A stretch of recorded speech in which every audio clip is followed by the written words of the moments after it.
Can James McArthur actually be the best pitcher in the Royals bullpen? We'll tell you in this edition of Locked On Royals. You are Locked On Royals, your daily Kansas City Royals podcast. Part of the Locked On Podcast Network, your team every day.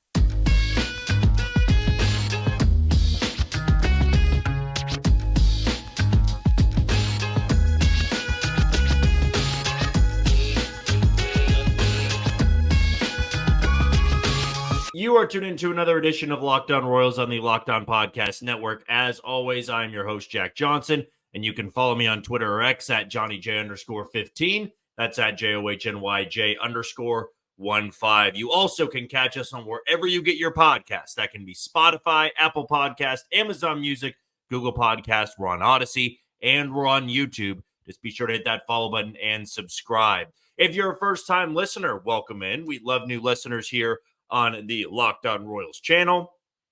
If you want to know a little bit more about me, I'm based here in Kansas City. I work over at Sports Radio 810 WHB, have a show over there once a week. I also do some co-hosting on The Zone, the midday show over there, and stay pretty busy in the producing world as well. So sports basically revolves around my entire life. You've heard me say that hundreds of times here on this podcast episode, but especially with the Royals, I also do some coverage there. We know that we are just 2 days away, actually less than 2 days now from opening day between the Kansas City Royals and the Minnesota Twins. I'll be out there as a fan this time. I really want to take it in as a fan for this type of game. Haven't had the chance to go to one in quite some time, so that'll be a lot of fun and hope to see a lot of you out there. And don't hesitate to come say hi wherever you may be. If we run into each other in the concourse, maybe you'll be out there tailgating. I know a couple of people have reached out to me. So, never be afraid of doing that. I always like meeting up with some listeners and some followers here on the Locked On Royals channel. Back to the new listeners here. When you click on this link, you get 30 straight minutes of Royals baseball, whether it be the offseason, whether it be spring training, or it be the regular season, which, of course, will kick off here rather shortly. Today's show is brought to you by PrizePicks. We also are going to be sponsored today by FanDuel. So those two really go well together as we're also gearing up for the Sweet 16 in the NCAA tournament. So start winning some money on PrizePicks, winning some money at FanDuel. I'll tell you how all of that's going to work coming up here throughout today's podcast episode. Well, it's been a while since I have talked about this bullpen. And when I mean a while, it might have been, a week or two since the last time we really took a deep dive into this bullpen. And I think in tomorrow's episode, I'll probably do even a deeper dive into some of the guys that I really think are going to have some big high leverage roles for this team in 2024, and especially early on in April and May when the Royals really go through a gauntlet of a schedule. But after seeing what I saw at the tail end of last year in spring training, I'm having this resurgence in my, fandom, I guess you could call it fandom, enjoyment of Kansas City Royals baseball in James McArthur. I think the way that he has thrown this spring has almost jumped on top of what he did in the regular season back in September, which was really good things for the Royals bullpen. But he's one of those sleeper picks, I think, in baseball, not so much in Kansas City, but one of those sleeper picks to be very, very effective early on. I think that he's a strike thrower. I think he's going to get a lot of swing and miss. And I'm actually curious to see if that velocity is going to have a spike or two. I don't think he really needs it, to be honest with you. I had this very interesting conversation with a couple people down in Surprise, but more specifically with this one person down in Surprise about how the Royals had gone about some of their acquisitions last year. And Nelson Velasquez, I believe I've told this story before, so I apologize if I'm just replaying this. But if you're also a new listener, this will be the first time you heard it, of course.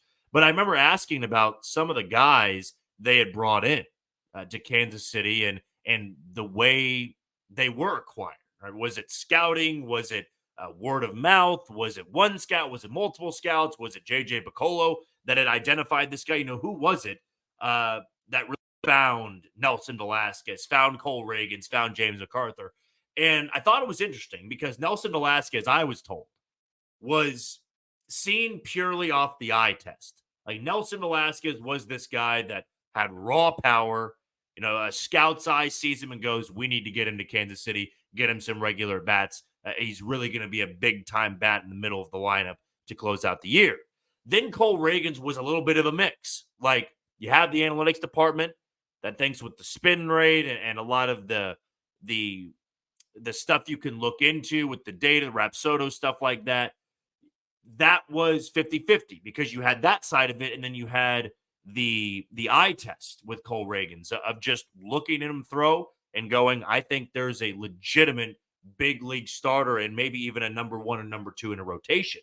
With McArthur, I was told, strictly analytical, completely analytical, 100% analytical. And it makes sense when you look back at it because James McArthur was in Double-A and he was struggling in Double-A. And the Royals made this move. They traded a lottery ticket kid and Junior Marin. But I think a lot of people went, why? Why are you trading an 18, 19-year-old guy when you're in the midst of a terrible season and you're going after an aged Double-A prospect? It makes no sense. And then he makes his debut. Terrible. He gives up 7 or 8 runs in 1 inning. And he never really gets better from that until that August and September stretch where he just really, and I mean really, looked like the best guy in the bullpen for the Royals. And he's piggybacked that with a really good spring. And I had the chance to talk to James in Surprise before the games actually started. He said he was working on a little bit of a cutter. I'm curious how much he's used that in spring. We know with the limitations that we have in spring training of what we can actually know, the lack of visual representation of those games, you're kind of left to word of mouth. And for James McArthur, man, I really do think that the Royals are going to lean on him a lot in the early going. I see him. We've talked about the fireman role before. I think John Schreiber is going to be one of those main guys for the fireman role. But I really do think when the highest leverage moments are coming to this team, I think James McArthur makes the most sense. I think James McArthur right now, since John McMillan's in AAA, is going to be the best pitcher in this bullpen. And that's because of his ability to throw strikes. That's because of his curveball, which I actually had a very interesting conversation to keep bringing up these stories. I talked with somebody that had spoken with a college player, I believe, or maybe he was an independent league guy. And basically it said James McArthur's curveball was the best that he'd ever seen. Like, it was that good at a lower level, but it was noticeable. I think the Royals identified that curveball as well. I've said before on this podcast, the Royals pitching department really values good curveballs. If you've got a really good curveball and a really good spin rate with it, they want to make it work. And that's why James McArthur made a lot of sense for the Royals. But I could see him becoming a little bit of what Scott Barlow was in his prime, which was a very good reliever. People forget that just because the Royals weren't winning games. If the Royals are winning games and this bullpen is good, I think it's going to be James McArthur at the top of this bullpen. I really do. And it's a small sample size that I'm pulling from, right? September baseball and then spring training. But the way that he's progressed and not really taking a step back from then, there's reason for me to believe this trend is going to continue. Not saying he's going to avoid every single bad outing that a reliever can have. He's going to have them, right? Every reliever has a bad outing. But I go top to bottom with this group, which is significantly improved from last year. And I like Will Smith in the addition for that bullpen. I think he's going to be the closer. I like John Schreiber a lot. I like Nick Anderson and what he can be when healthy. I like Chris Stratton and the flexibility that he's got throwing 80 innings between St. Louis and Texas last year. I think Angel Serpa fits a role there. I think that even Jordan Lyles fits a role in this bullpen. I'm excited to see what Matt Sauer looks like in some spots out of the bullpen. But James McArthur, to me, might be the guy that when he takes the mound in a close game, I have the most confidence in going into the regular season. I mean, man, you look at some of the numbers he had in spring training, and the strikeout numbers were there. He made quick work. I mean, he never really sweated over any single outing. And not saying you're sweating over spring training outings, but he got his work done and he was out of there. Like, there was never one outing where he was having to work on stuff or he's battling his command, fighting his command. No, it was 3 up, 3 down every single time. And it would not surprise me, and I believe I teased this in yesterday's episode, not surprise me at all if Will Smith kind of struggles to begin the year and they turn to James McArthur for the closer's role. Now, Will Smith, being a little bit older now, he's not going to be available every single night. I think McArthur has that availability to be a guy that can throw on a Friday, Saturday, and Sunday. Maybe not multiple innings one of those days, but one inning. I think it could make sense. I mean, I really do believe this is right now the best arm in that bullpen. I think it helps that he's 6'7". He's got a long wingspan, a good curveball. It's tough to hit guys that got that length. But I don't know. Maybe I get burned by this. Maybe James McArthur reverts back to his early debut when he's given up 7 or 8 runs and he's not really locating that well. Or best case scenario, he looks just like he did in September. And that's what I'm leaning toward a little bit right now. Okay, we're going to take our first break of the show. When we come back, Brady Singer was phenomenal last night in Springdale. But more importantly, he thought his best pitch was the 4-seam fastball, something he developed this offseason. I'm going to tell you why that's important next on Locked On Royals. You are tuned into Locked On Royals on the Locked On Podcast Network. I'm your host, Jack Johnson. Be sure to give me that follow on Twitter or X at JohnnyJ_15. That's at JOHNYJ_15. Before we go any further, want to give a shout out to one of the title sponsors today in PrizePicks. Football season may be over, but the action on the floor is heating up. Whether it's tournament season or the fight for playoff home court, there's no shortage of high-stakes basketball moments this time of the year. Get in on the excitement with PrizePicks, America's #1 fantasy sports app, where you can turn your hoops knowledge into some serious cash. You can win up to 100 times your money on PrizePicks with as little as 4 correct picks. That's right, just 4 correct picks, and you can make a lot of money. You can turn $10 into $1,000 with NBA, NHL, and college basketball entries today on PrizePicks, America's #1 fantasy sports app. So here's what you need to do. Go and download the app today and use code LOCKEDONMLB for a first deposit match of up to $100. That's LOCKEDONMLB, LOCKEDONMLB, for a first deposit match of up to $100. Well, the good news is last night, the Royals wrapped up spring training. They wrapped up their exhibition games. In fact, the team got into Kansas City last night. They've got a workout tomorrow morning. I'll be over there in the morning portion. Their workouts in the afternoon. I won't be able to make that because I'll be at work. But I will actually be out there at Kauffman Stadium. If I'm not mistaken, I think it's open to the public. Excuse me, getting tongue twisted over here. But I think it's open to the public. Could be wrong on that. Don't take my word for it. Just maybe do some research on it. But I'll actually be out there, and it'll be crazy that the next day when I get to Kauffman Stadium, an actual regular season baseball game will be played. But I kind of had this sigh of relief last night that it was all over. Spring training, off-season, exhibition games, because that's only more time for guys to have injury problems, to have things go wrong.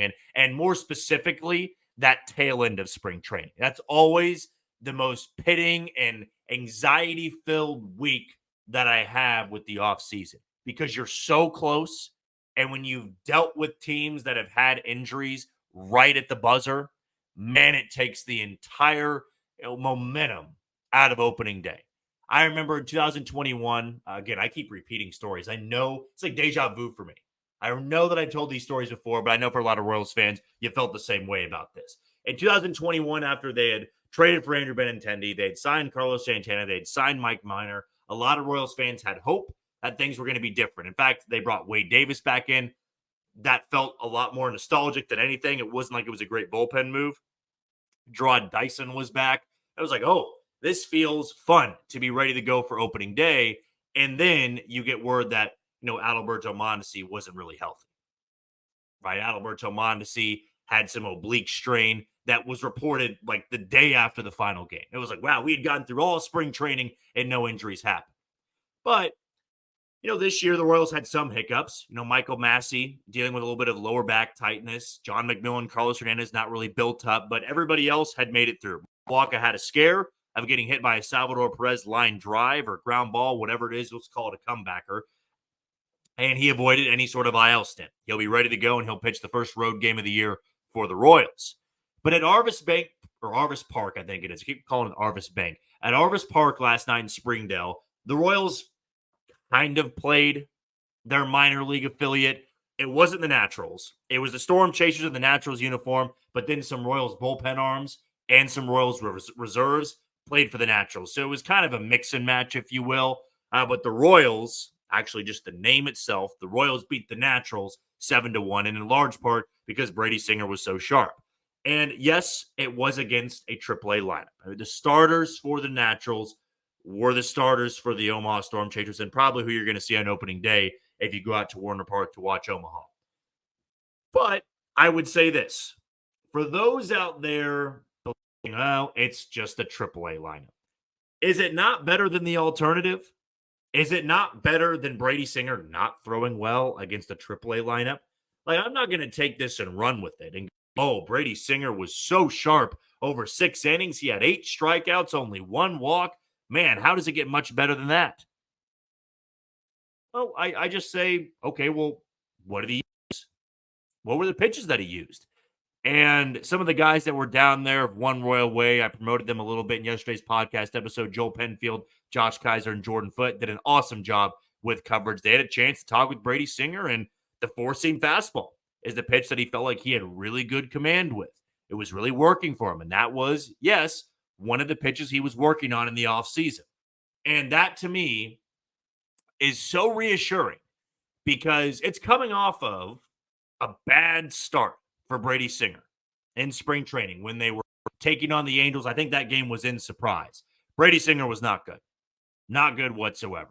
Command wasn't there, was missing his spots, was getting hit hard. And I thought, man, that is a bad way to go out. And it kind of made me alter my perception of Brady Singer going into the regular season. Not that I put a ton of stock into spring training numbers, but like I said with the alternative, like if it doesn't matter, I still want to feel good about what I've seen. Like for last night, I'm glad I saw Brady Singer throw 6 shutout innings, even if it was against AAA players, even if it was a meaningless game. It gives me more confidence than if he wouldn't have thrown after that Angels game last week, where the command wasn't there. He's hit hard and his spring training numbers looked ugly. Hell, Colt Reagan's numbers looked ugly.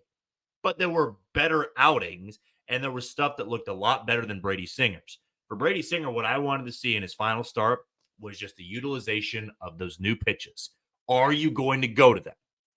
Has this all been just talk of, yeah, we're working on new pitches, and I'll use them, and then when the going gets tough, you don't use them? And maybe if Brady Singer is pitching well, that's when he's going to be using them. And when he's not pitching well or things aren't going well with those pitches, he's going to revert back to that 2-pitch mix. And that is what the Royals don't want to see.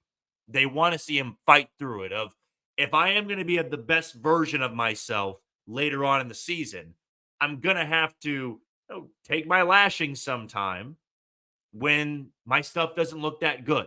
But it's better than me reverting back to the old ways, right? Everybody's got bad habits, right? Everybody's got the thing that they turn to when they're nervous.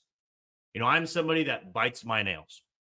I've never really been able to curb that. When I get anxious, when I get nervous, as typically happens when people bite their nails, I bite my nails. And I can have this thought of, I'm not going to bite him. I'm not going to bite him. No matter how nervous I get, I'm not going to bite him. But when I get really anxious and really nervous, whether it be a sporting game or something happening in life, I revert back to that. It's a thing. It's a bad habit. And I think with Brady Singer, when things aren't going well, his bad habit is, well, I don't want it to get uglier than this. And the pitches I feel most comfortable with are my 2-seam sinker and my slider. But last night, man, the reliance on the new stuff, we saw what that can do for him. It sets up the pitches that he does feel comfortable with. When you're using the 4-seamer, when you're using the sweeper, it makes your 2-seamer and your slider work a lot better. No, I'm no pitching guru. I'm no pitching coach, but I'd imagine Brian Sweeney has been trying to talk to him about that throughout the last year. And last year was tough for Brady Singer. He had the expectation of taking the number 1 spot in the rotation, and it never really happened. He never found that consistency. And he's going to get his first chance on Sunday to show everybody that's had high hopes for him, hey, I'm going to get off to a hot start this year. It's not going to be like last year where I never really found my footing. I believe the Royals gave Brady Singer the easier game. Minnesota's great, but it's a Sunday game at home against the Twins, a series finale, not a getaway game, but you can call it a getaway game. And they're starting Michael Wacha in game 1 of that Baltimore series. because it's better than Brady Singer throwing against the reigning AL East champs in their own ballpark, Camden Yards, which can be a complete hitter's ballpark. And Brady Singer threw there last year and was not good at all. So I think Matt Quatrero and this coaching staff are going, this is the better game for you, but you got to go out there and show, hey, I got this game, but I'm going to take advantage of it. I'm going to dominate this game because Michael Wacha could have had that game on Sunday, but he's going to get that game on the road because he's the veteran. He's the seasoned guy.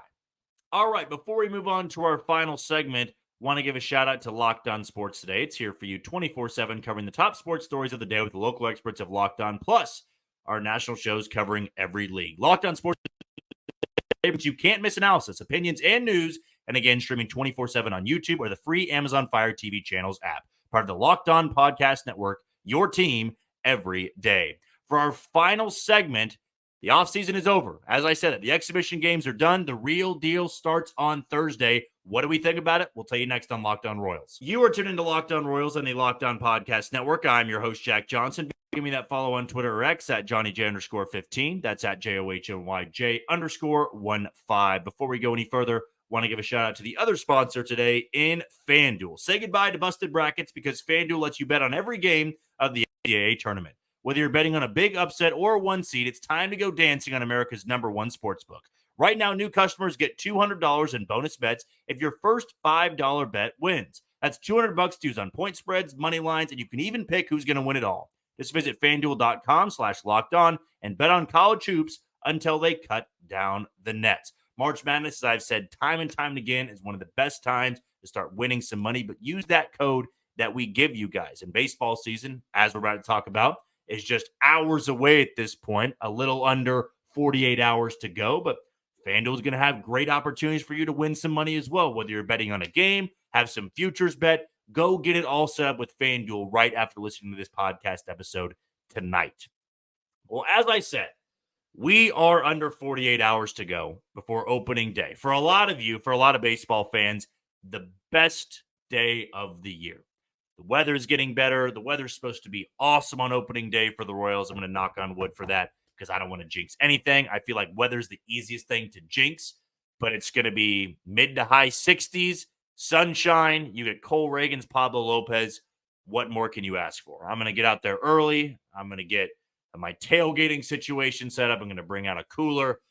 Can't ask for much more. I'm taking off work. I just want to spend the entire day focusing on the Kansas City Royals and their game against the Twins. I'll get a podcast episode out that morning, so I won't have to worry about it when I get home that night, depending if the Royals win or lose that game. But it's crazy to think everything that's happened this offseason, where we began. And we'll probably do a better summary of this tomorrow, just kind of recapping everything that happened. I mean, I was fortunate enough with this podcast to be granted a platform to talk about one of the busiest off seasons the Royals have had in maybe their existence, at least since 2012, 13, and 14, when they made big trades like the James Shields and Wade Davis, Elliott Johnson trade, you know, the Will Myers trade, the Zach Greinke trade back in 2010. Like, all those were pretty game-shattering for people here in Kansas City. But this offseason has just been a breath of fresh air. It's given people a reason to hope again. And I think there's going to be a lot of hope and optimism on Thursday. And I expect an atmosphere that's going to be buzzing. One that is going to be a sight to take in. You hope that the Royals can live up to that expectation. You hope they can take this momentum of the offseason and play well on Thursday afternoon. I get it. It's one game. And I'm not going to overreact, win or lose. But to show up and show out in front of a big crowd is a big part of making people believe in you.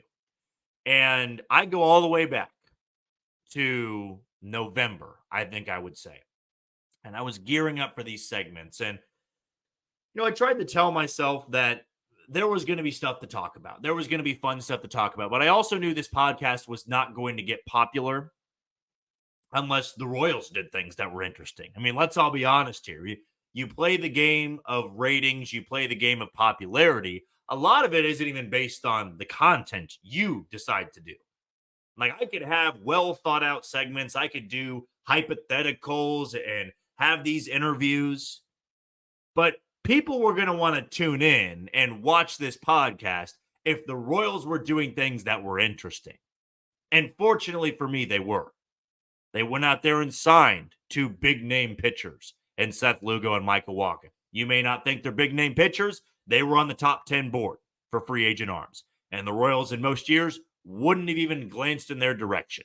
They overhauled the bullpen. They brought in 5 new guys to compete for spots, and they all won them. They brought in the new right field bat. And no, these are not the groundbreaking moves. These were not the Juan Soto trades. These are not the Shohei Ohtani deals, but they were moves to get people to believe again. And last year, when I would go out to Kauffman Stadium and cover the team, go in the clubhouse, there just wasn't much I could say. I could, put out there on social media or talk about on the podcast that would really move the needle with people, because the season had been over since April. I would say 30 fan bases in Major League Baseball are going to go out to the game, or maybe 15, I should say, because there's going to be a road team. Actually, no, we'll say 30 because there'll be road team fans all across America on opening day. So 30 NFL, 30 MLB fan bases are going to go there with optimism. Even the teams that are actively tanking, you're just going to think and you're going to convince yourself that you can get it done. Things are going to fall your way, and maybe not everybody will be as optimistic, but a lot of people out there want to be optimistic because everybody's 0-0. Everybody starts at the same spot, and yeah, you're going to feel differently after game 1. You're going to feel differently after game 10, game 50, game 100, game 162 about where your team is at. But it does feel good that there hasn't been just optimism among the fan base. There's been national pundits. There's been MLB Network analysts talking about the Royals in a positive light of loving what they're doing. They signed Bobby Wood Jr. to a mega deal. That was huge for this franchise. Now, the downtown stadium talks, that's kind of been split in Kansas City between voting yes and voting no, and I don't really need to get into it. But I think in terms of the roster construction, this is what you wanted to see. You wanted to see a team that, coming off a year like last year, was adamant about trying to improve and not trying to sell you like a bad car salesman of, well, we believe in the guys we have here. And the car salesman technique of no matter what the car is, if it's banged up, it's used, it's trashed, it's going to run well. And I think we got the old car salesman pitch for a number of years in this rebuild, that you were supposed to believe in the guys the Royals had out there. But fortunately, this time around, the front office was not content with what the current group was giving its fan base and what it was giving the city. It's going to feel different on Thursday. That's what I'm trying to really hammer in here. Whether you are going to be watching at home, you're going to be listening, you're going to be at the game, I think you're going to notice a difference. And again, I'm not making a prediction on a win or a loss on Thursday. I think the general feel with the team is going to be different. And I'm excited that they've got this gauntlet of a schedule to open up the year. I want this team to be tested. I want to see how they fare in tough environments against tough teams, because if they are going to make that magical run, that improbable run of winning this division, well, they're going to have to beat good teams, starting with the team they see coming up in a few days, the reigning American League Central champs coming to your house, a team that just beat the hell out of you last year. There was no team, it felt like, that gave the Royals more problems. And shocker, it was the team that won the division, and the Royals were the worst team in the division. They could not beat Minnesota. Now, I know toward the end of the year, I think they swept Minnesota. That was when the season wasn't really as important anymore for both Minnesota and Kansas City. It's about what you do to that team at the beginning of the year and some of those heated and highly contested matchups in the middle of the summer. It begins in less than 48 hours. And obviously, for a lot of people out there, you're hoping for a different result at the end of the year. But they can put a lot of emphasis behind this momentum, a lot of power behind this momentum with a good showing on Thursday. Let us know if you're going out to the game on the YouTube comments, or let us know on Twitter, again, at JohnnyJ_15. But as for tonight, that's going to do it for another edition of Locked On Royals on the Locked On Podcast Network. I've been your host, Jack Johnson. Before we say goodbye, one last shout out to Locked On Sports Today. It brings you Can't miss analysis, opinions, and news streaming 24/7 on YouTube or the free Amazon Fire TV channels app. Part of the Locked On Podcast Network, your team every day. Well, tomorrow we're going to really put this off season in the books, recap everything that's happened, and gear you up for opening day between the Kansas City Royals and the Minnesota Twins. But until then, you take it easy, Kansas City.